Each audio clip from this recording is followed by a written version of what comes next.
I approached somebody listening to this show and I'd say, what's wrong with you? And, oh, I'm in a bad mood today. Well, why are you in a bad mood? Well, because of my coworker, because of my staff, because of my stats, because of the news, because of my ex. What they're really saying is, unconsciously now in a program, that something outside of me, some person or circumstance, is controlling the way I feel and the way I think. And anything that's controlling the way you feel and think makes you victim to your environment. Now, that unconscious program then means that a person who's living by that every day will be more susceptible to any condition in their environment, because it's their response to the environment that is squandering the amount of energy they need to heal. So then in order for them to heal, then they have to turn the battleship around and say, well, wait a second.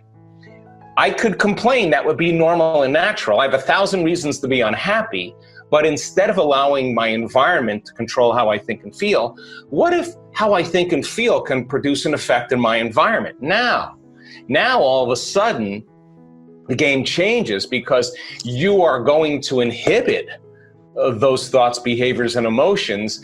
And in the moment where, whether it's justified or valid or not, for you to be angry, frustrated, fearful, sad, pain, whatever, to no longer allow your environment to control it, and you begin to self-regulate, and that's adaptability. And we teach people that you could actually develop this skill.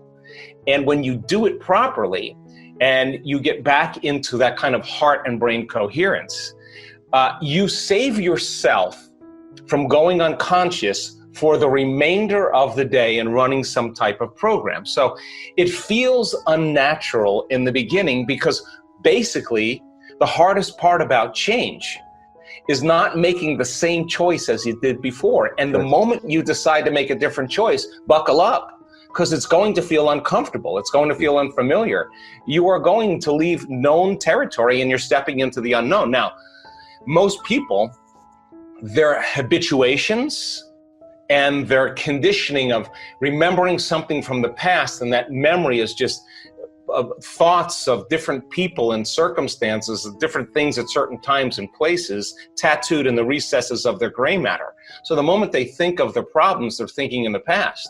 But every one of those past experiences has an emotion associated with it. So they start off in the morning thinking about their problems, and the moment they feel unhappy, now their body's in the past, because thoughts are the language of the brain and feelings are the language of the body. And it's that feeling then that drives their thoughts, that produces more of the feeling, and their state of being is literally in the past. So the moment you decide to make a different choice, you're stepping out of known territory, because that conditioning process is conditioning the body to subconsciously become the mind of that emotion. And now the body's literally in the past. So when you step out into the unknown, and now game is on, because you're going to hear the voices and you're going to hear the chatter and you're going to hear the sub-vocalizations for one reason, because the body emotionally is trying to convince you to think consistent with that emotion. So you make the same choice, you demonstrate the same behavior, you create the same experience to reaffirm that same emotion. Then people say, well, this feels right. No, that feels familiar. Yeah. So going from the old self to the new self, there is a neurological, biological, chemical, hormonal, genetic death of the old self. And crossing that river of change from the old self to the new self is what we admire about great people, whether it's Michael Jordan or William Wallace or Mahatma Gandhi or Didi Palmer. I mean, they just took a chance in possibility. Some people would rather cling to suffering and to unhappiness than to take a chance in the unknown. So then stress then becomes the one thing that people rely on in their outer environment for an arousal. And the arousal of fear, the arousal of aggression, the arousal of anger, the arousal of pain is really taking the body's energy and mobilizing it for some threat in the outer environment, real or imagined. Well, short term, no problem there. But if you turn on the stress response and you can't turn it off, now you're headed for a disease. That's right. Because no organism can live in emergency mode for that extended period of time. So what's the side effect?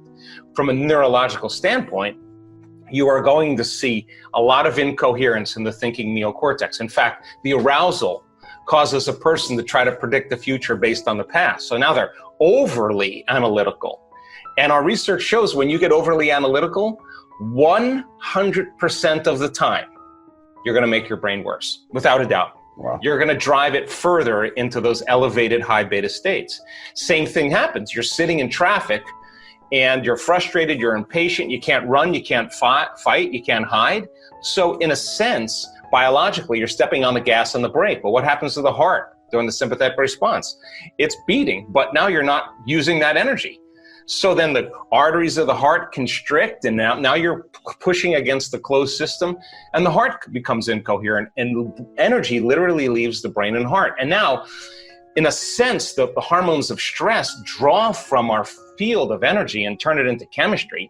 We become more matter, less energy, more particle, less wave, and now we feel separate from everyone and everything because those chemicals heighten the senses to narrow our focus on everything material. We become materialists. So then there's no time to dream in survival. Why would you dream? It's not a time to dream. It's not a time to create.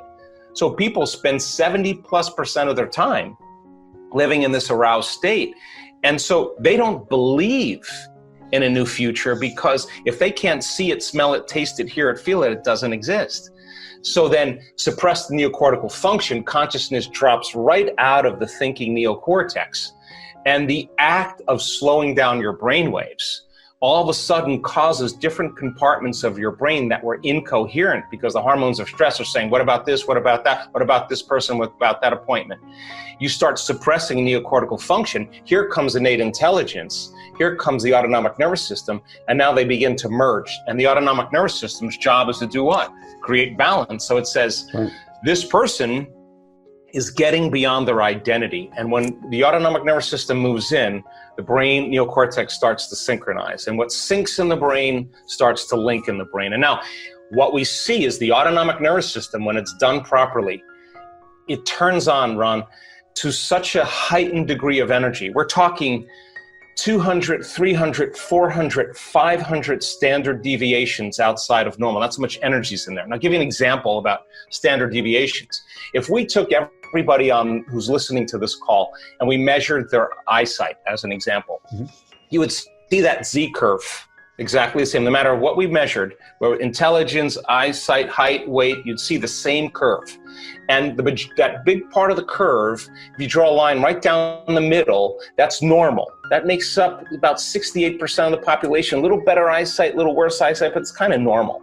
Then the curve drops down and you have about 12% here, 12% here, a little better eyesight, a little worse eyesight. Then it gets down to the bottom.